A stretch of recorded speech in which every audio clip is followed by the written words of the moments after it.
Right, we're going to take a look at Nokia now because it's launching its first smartphone in China, betting that the world's biggest mobile phone market will turn the company around. The Lumia 800C runs on the China Telecom network and it will lead Nokia's comeback campaign there. Let's get over to Beijing, go live there. Colin Giles is Nokia's Executive Vice President and Global Head of Sales. Thank you, Colin Giles. Thank you very much indeed for joining us. This is a very important launch for you guys, isn't it? And what's it like so far? Well, it's exciting times for us. You know, 1 year ago we announced a fundamental change in our smartphone strategy to partner with Microsoft. And so yesterday we announced two products with China Telecom, in fact, the Lumia 800C that you mentioned. There's another product which will come shortly after the 610. And in fact, we'll be following up with another 4 Lumia products after that in the next couple of months. Okay, well, do you have any inkling of what the take-up is already like? What are the signs on the ground thus far? And, you know, how has this phone been received? Well, I mean, it's early days yet. It hasn't actually hit the streets yet. But, I mean, I was scanning the Internet this morning and a lot of great comments coming back. You know, I mean, Chinese consumers have been great supporters of Nokia over the years. We've had a very strong position here. And they've been very excited about what we can bring on the Lumia range of products. So I think there's a lot of people waiting for our products. And as, you know, we're really excited. We're going to put a lot of money behind the marketing here. We've got a big retail program that we're going to run as well. And we've got some great support from our partners, China Telecom being one of them, but a whole bunch of service providers are also supporting us as well. You know, I've got to just add that this is a relatively uncharted bit of water for you, though, isn't it? With the partnership with Microsoft, okay, it's been going on for a while, but the thing is that, you know, your phones are fairly new working together. How's that presenting itself? You know, I think it's working really well. I mean, if you combine the strengths of Microsoft and Nokia, we have really good complementary assets. Microsoft themselves being very strong in some markets and we're strong in others. Microsoft's very good with enterprise and B2B. Nokia's very good with consumers. Microsoft being a great software provider. I mean, you should see the Windows Phone operating system is really easy to use. It's very fast. It's a really good piece of work.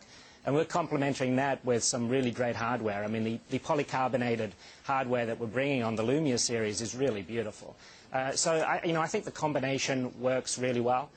We're coming to market in China already with 20,000 apps on the Windows Phone platform, which I think is, you know, that's good concrete proof of how the partnership is going. We're able to bring the hardware, the software, and the applications to work on the system as well.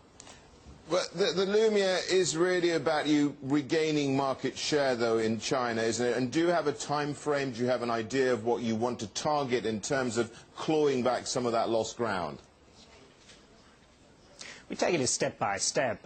You know, I think we've had very good success in China over the years. And really what we're focused on now is bringing great consumer experiences to market. And those experiences now, I think, you know, as I just mentioned, they're a combination of everything, the hardware, the software, and then all of the apps. So, you know, we're very focused on getting that right, making sure that we have the right distribution coverage in place. That's something we've been strong at for many years in China, making sure that our brand is on track. So we're focused on execution. I think that's the most key thing for us right now in China. Okay, well, if you know about market share, well, let me put the question and reframe it in terms of sales now as well. Do you have a sales target, let's say, for the first year? Well, we're very close now to our quarterly announcement, so I guess you understand, given that we're a stock-listed company, we're not able to give that kind of information. But yeah, but you know, having said that, I mean, we're getting really good customer responses around the world for the Lumia products. We've launched in 35 markets worldwide now. I mean, I think as a great example of the response, we had the Lumia 900 at the CES trade show in January in the US. It won the best of show. And, you know, just to point out here that the CES show is a consumer electronics show. It's not just a mobile phone show. And we won best of show. So I think that's a great example of the response we're getting to our products today. Well, let's talk about your products. What's on the pipeline right now, and indeed, what are the other phones that you'll be offering with some of the other telecoms providers that you have there in China? Yeah, so as I said, we're launching these two products with China Telecom, but at the same time, over the next couple of months, we're going to roll out a broader range of Lumia products. So we'll have the Lumia 900 that I just mentioned. Lumia 800, then the 710 and the Lumia 610 as well. So 4 products which are wideband CDMA products, and you can use them on both the China Unicom network, but given that they're wideband CDMA and they have the GSM functionality, you'd be able to use them on the China mobile network as well. So we're going to have a broad range of Lumia products for the market. Thank you very much indeed for joining us. Colin Giles from Nokia, he's Global Head of Sales, joining us from Beijing.